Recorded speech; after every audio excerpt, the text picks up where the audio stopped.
நீங்கள் அவள் சேஷன் அவெல்லாம் கமிட்டி மெம்பராக இருந்தேன்.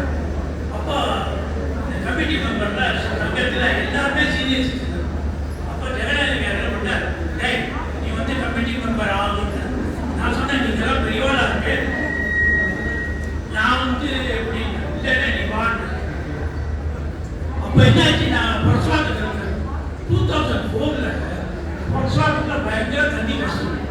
சரின்னு சொல்லிட்டு மீட்டிங் போது அப்போ சொன்னாங்க, பரசுவாக்கத்தில் தண்ணி கஷ்டமாக இருக்கு, டெப்ளிகேட் பண்ணுறாங்க. அப்புறம் சொன்னார், என் பொண்ணு சுகன்யா அங்கே இருக்கு, நீ உடனே வந்துரு, ஆனால் செகண்ட் ஃப்ளோரில் பரவாயில்ல.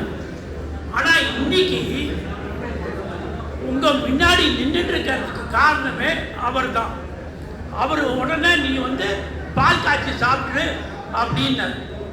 ஒரு நாள் பார்த்து பால் காய்ச்சி சாப்பிட ஏற்பாடாச்சு. அன்னைக்கு ஸ்ரீரங்கத்தில் என் ஃப்ரெண்டுக்கு கல்யாணம். என்னடா அது நம்ம ஃப்ரெண்டு கல்யாணம் போக முடியாமல் இருக்கேன்னு நினைச்சேன். ஆனால் சரி பால் காய்ச்சி சாப்பிட்றோமேன்னு சொல்லிட்டு இங்கே வந்து பால் காய்ச்சி சாப்பிட்டுட்டு பெருமாள் சன்னதிக்கு போகிறோம். அங்கே திரை போட்டுட்டான் 1/4 மணி நேரத்துக்கு மேலே. நான் போக வேண்டிய இடம் ஸ்ரீரங்கம்.